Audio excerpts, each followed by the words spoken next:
Life would be so easy if I just bloody assimilated.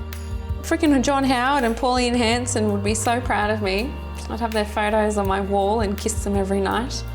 But I can't just play within those rules that Australia has written for me, of what it means to be an Indian Australian, to sit down, to shut up and just don't fuck with the system.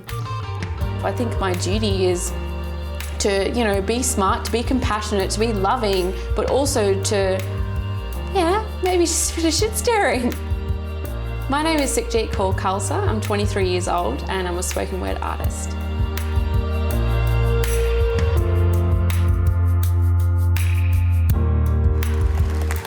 If you're not in Australia, where the bloody hell are ya?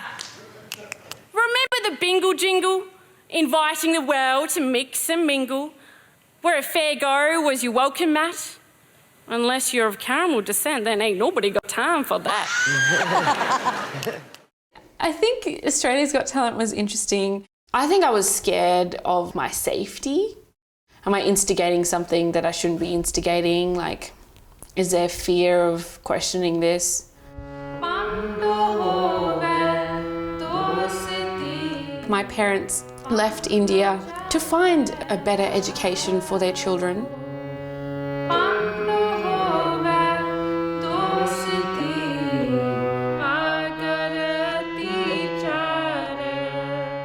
My family and my people, the Sikh people, come from a very strong culture of human rights, fighting for freedom and fighting for the identity, fighting for the turban, the beard, the long hair, the hairy legs, even the hairy legs. Culture was very conservative, you can say. We were taught we never questioned our parents. We did whatever they told us. My parents and my in-laws, they arranged my marriage and I never questioned. But this new generation, you tell them to do something, they always have question.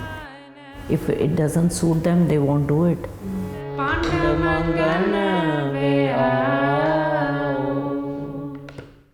I guess the inner conflict of being like a first-gen Australian Sikh is that you're neither here nor there, like your butt's kind of sitting on the fence. Not knowing where you belong in Australia, do you belong in India? No, you don't, because you're too dark or you're too hairy, you're not, marriage quality. But in Australia, you're not blonde, you're not wearing your Lara Bingle bikini and walking across the beach. It's all those little experiences of Australia Day racism, or people screaming at your temple on a Sunday morning, or people chucking stuff at you post 9/11. That was like all stuff that as a kid you don't know why it's happening. You just know the feeling, and the feeling is fear. And the feeling is, I don't want to hang out with people with turbans and beards because that means I'm going to be associated with something. If there was a birthday party, I would not want my dad there. And that's a really disgusting thing to feel, to not even be able to show your love for your family because of the hate that you're receiving from the outside world. Sikhs in turbans came here in 1860 with camels and carts and courageous hearts, and look at the maxi taxi. We're still driving and steering this country in offices, in hospitals, and even on stage to advance Australia fair, page by page. Spoken word is definitely a space for those who feel voiceless. If I didn't have spoken word, if I didn't have the stage to communicate, I would be pretty crazy. I'm pretty crazy anyway, but I'd be worse. What makes you Australian? Is it a Southern Cross tattoo or wombat stew crumbled with a Dunkaroo? Seriously, the only thing I can think of when I think of being an Australian is my humour. I think Sikhs are really lucky now because the beards are in fashion, and being a hipster, being hairy, especially in Melbourne, it's so cool, you're so vegetarian, that's, and having curry is normal. My God, everyone thought I had rat poo in my lunchbox, and now it's cool. I feel like all that happened as a kid when it came to confronting my bullies, and they all kind of led up to that moment for Australia's Got Talent, and it was kind of like, okay, now I'm ready. I'm confused as to why, on Australia Day, when the night sky spews bigot bile, I'm left traumatised. When a teen rips off my uncle's turban, I'm an enraged flame of pain and shame and sorrow for tomorrow when a hooning ute throws a rotten peach at my dad and screams, "Go home, you bloody terrorist."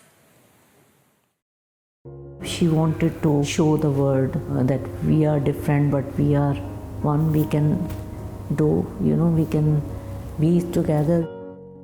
Yeah, I've got an advantage with the accent, with the look, with the humour, with the crudeness, with the bluntness. It's like I get to be, as a spoken word artist, a translator between my community and then the general public of Australia. So when people tell me and my family to go home to where we came from, I reply with a smile, tongue-in-cheek, "Mate, we've been right at home for the past 150 years. I'm not the one that's a freak. I'm fully Sikh." I'm just bored with the stereotypes. I'm just bored with like the surface level. I think we need to get a bit deeper, Australia.